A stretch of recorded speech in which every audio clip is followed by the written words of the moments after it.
Ikaze kuri Samugesha Bayingana dossier anarchique wadukurikira ku zindi mbuga nkoranyambaga zose dukoresha Instagram, TikTok, Facebook ndetse na X yahoze ari Twitter, hose ni Samugesha Bayingana. Reka mere kuri ubutumwa bwa Perezida wa Amerika Donald J. Trump ku rukuta rwe rwa Real Donald Trump yanditse ngo for Iran the clock is ticking and they get better moving fast or there won't be anything left for them. Time is of essence. President Donald J. Trump. Nyuma yuko Leta Zunze Ubumwe za Amerika zihaye Iran byo nakita nk'ibisubizo ariko bikubiye mu ngingo eshanu Iran isabwa kubahiriza vuba na bwangu cyangwa se isabwa gushyira mu ngiro bitanasabye ko ziganirwaho, Iran ikatihakana ko izo ngingo eshanu twazigarutseho mu kiganiro cyabanje. Batagikurikiye muraza kugisanga muri description, ariko natwe hano dushobora kuzikomozaho twihuta. Izo ngingo eshanu ni izihe? Harimo yuko Iran igomba gutanga ya uranium yabo itunganyije nibura ibiro 400, ariko habarwa 440 bigomba guhabwa Leta Zunze Ubumwe za Amerika. Ibyangijwe byose na Amerika mu bitero muri operation Peak Fury na kimwe kigomba gusanwa cyangwa se Amerika ntakizishyura. Hanyuma kandi Iran site nucleaire zabo zose bazasigirwa imwe ariyo izemererwa gukora. Hanyuma ku by'imitungo y'abanya-Iran yafashwe cyangwa se afatiriwe mu mahanga atandukanye, haraho byemezwa ko Iran yahabwa 25% by'iyo mitungo cyangwa se ninagire na 1% by'iyo mitungo ihabwa. Hanyuma kandi Iran ibyo gusabira gahengeri ban ndetse na Hamas cyangwa se Gaza, ibyo byo nabyo ngo bagomba kubyibagirwa. Amasezerano y'agahenge agasinywa hagati ya Amerika, Israel ndetse na Iran, ubwo ibya Liban bikazamenywa na Hezbollah ndetse n'ubutegetsi bwo muri Liban. Hanyuma rero ibya Gaza nabyo bigakurikiranwa nabo ngabo. So ni mu gihe rero ngarutse gato najya nco muri izi ngingo, Perezida wa Amerika yasabwira Iran ko igihe kiri kubasiga ndetse ababwira ko buriya bafite ubwenge bakagize ibyo bakura mu nzira kuko nyine igihe rwose kiri kubirukankana.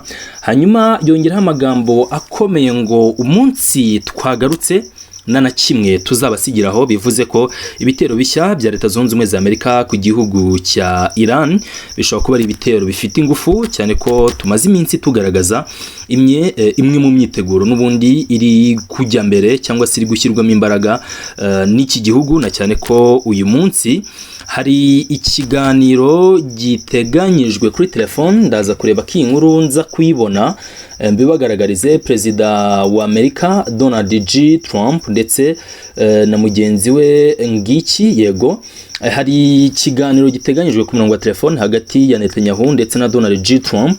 Iki kiganiro rero kiraza kuba kibanda cyangwa se amakuru harakemeza ko ari ikiganiro kiri buze kuba kibanda gusa ku kureba niba basubukura ibitero byabo. ngo ubwo butumwa rero bwaherekeje kuba Iran yahise ihakana ko itagomba kubahiriza no gushyira mu ngiro ibyo yasabwe na Leta Zunze Ubumwe za Amerika. Nyiri kuri Iran tutarajya mu yandi makuru, reka nkubwire ko Iran yamaze guhakana ko itigeze igaba ibitero bya drone kuri Emira z'Abarabu. Ikiganiro nacyo twagikoze nicyo kibanziriza iki ngiki turi kuganiramo. Bagabye ibitero rero mu gace cyangwa se kuri site nucleaire ya Baraka, iri mu gace k'ingenzi kanakungahaye cyane, kamwe mu duce navuga ko dufatiye runini ubukungu bwa kira gihugu. na gace bita Dafra. Agace ka Dafra karimo ibigo byinshi, karimo site z'ubucuruzi n'ibindi byinshi bigiye bitandukanye. Aha rero Iran yahakanye kitagabye ibitero hano kuri Baraka nuclear power plant. Hanyuma kibazwa ngo ninde gusa ikindi kiri gutekerezwa, ese byaba ari manipulation cyangwa se uburyo bwo kugaruka mu ntambara, cyane kizi Emira z'Abarabu ziri gushaka kwifashishwa na Leta Zunze Ubumwe za Amerika ngo arizo zigira uruhare mu kugaba ibitero byo ku butaka.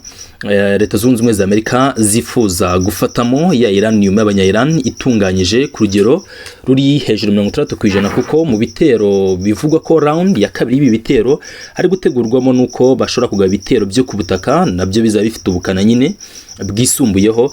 Hanyuma kandi bwo Emira z'Abarabu Leta Zunze Ubumwe za Amerika ngo zirifuza ko aribo bagira uruhare muri ibyo bitero.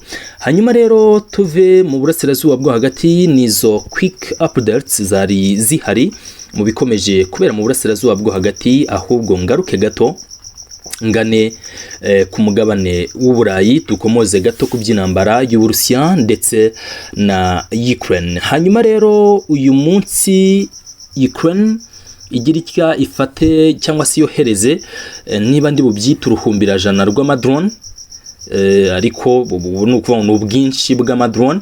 Ukraine rero icunge i Moscow basa nk'abarangayeho gato, ubundi yohereza amadrone kuri rumwe mu ruganda rw'ibikomoka kuri petrol nk'uko muri kubibona muri aya mashusho. Biravuga rero ko drone z'abanya-Ukraine zarashwe Moscow mu murwa mukuru w'Uburusiya, bikavuga ko iki gitero Ukraine yagabye aricyo gitero gifite imbaraga igabye muri uyu mwaka wa 2026. Ni igitero kandi kitangije uru ruganda rw'ibikomoka kuri petrol gusa, ni ibitero byishe bane mu bakozi bakora muri urwo ruganda. Hanyuma kandi bikavugwa ko inganda nk'izi ngizi cyangwa se zitunganya petrol, refinery nk'izi zitunganya petrol zimaze guhagarika imirimo.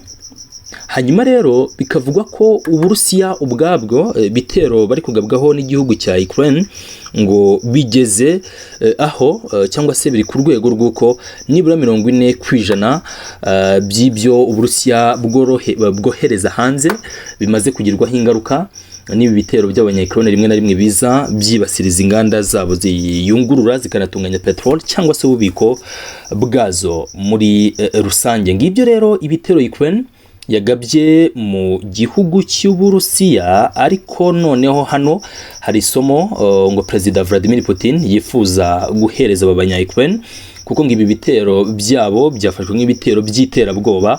Uburusiya rero bwavuze ko buri buze kugaba ibitero nk'ibyo, bo bavuze ko ari symmetric response, ni ukuvuga ngo akebo mwatugereyemo niko natwe turi buze kubagereramo.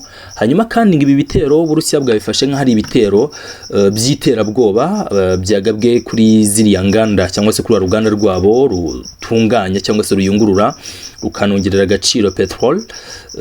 Petrol ya mu burya ntago igira cyangwa se crude oil ntago igira izina mu Kinyarwanda, nibyo twita petrol. Ibyo twita petrol aba ari byinshi, ariko ni crude oil, no kuvuga ngo kumwe bacukura amavuta ataratunganywa ngo akurwemo ubwoko butandukanye bugenda buyabyazwamo, nibyo zira refinery ziba zikora muri rusange. Hanyuma rero ubwo nukurindira ngo turebe icyo Uburusiya buri buze kuba bukora abanya-Ukraine, ariko nubundi bije bikurikira n'ibindi bitero by'Abarusiya nabo bagaba hari imbere muri Ukraine, cyane ko rwose bitakiri inkuru kuba Ukraine yarasa imbere mu Burusiya, na nubwo bikiri inkuru kuba Uburusiya nabwo bwagaba ibitero nk'ibyo imbere ku butaka bwa Ukraine. Hanyuma rero indi nkuru ihari mba ni kugenda nca mu makuru mu buryo bwihuse kandi rwose mukomeje kwishimira, mbashimira cyane muri rusange. Iyi nkuru yo nzayigarukaho ku munsi w'ejo ndi kumwe n'umusesenguzi tuyivugeho birambuye. Igihugu cya Cuba ni kimwe mu bihugu byagiye byikangwa cyangwa se bitekerezwa ko Leta Zunze Ubumwe za Amerika zishobora kwerekezamo ibitero byabo. Hanyuma iyi Cuba guhera 2023 nibura imaze igihe nayo iri gukusanya ubushobozi ariko bwa misile. Bikavuga ko iki gihugu cya Cuba cyaguze misile zirenga 300 mu Burusiya ndetse no muri Iran. Izi misile rero bakaba bazifite ngo zirindiriye igihe cyose Leta Zunze Ubumwe za Amerika zizabagabaho ibitero nk'uko zimaze iminsi zibigenza. Hari uko bagenjereje Venezuela, mwarabibonye bafata Nicolas Maduro, ibyo bari gukora muri Iran n'ibindi bitandukanye. Hanyuma rero bano banyakiba ngo nabo izi misile zabo biteguye kwita bazikoresha mu gihe cyose Amerika bagabaho ibitero, by'umwihariko bashobora kuzirasa Guantanamo, hari ibigo by'ingabo za Amerika, bashobora kubirasa ku mato ya Amerika cyangwa se drone bashobora kuzirasa ku mato ya Amerika, cyangwa se zikaba zanerekezwa Florida, agace n'ubundi kari hafi ya Cuba. Gusa kugeza ubu Pentagon cyangwa se Minisiteri y'Ingabo ya Amerika ngo ntabwo ibona ko Cuba ifite ubwo bushobozi. Nayo mpamvu ngo iki kibazo batikeze bagihubukana mu buryo budasanzwe, kuko ngo Cuba sofa ntabwo igaragara nka threats ku mutekano wa Amerika cyangwa se ubushobozi bwabo mu bya gisirikare. Ngo ntacyo bibwiye Pentagon, Minisiteri y'Ingabo ya Leta Zunze Ubumwe za Amerika, kibona kano gahugu nk'agahugu gafite amashagaga n'amatwara y'abakomuniste ariko kadafite byinshi gasobanuye ku byerekeye guhungabanya umutekano wa Amerika. Kuri iki biganiro nk'ibi umunsi ku munsi, Imana iguha umugisha.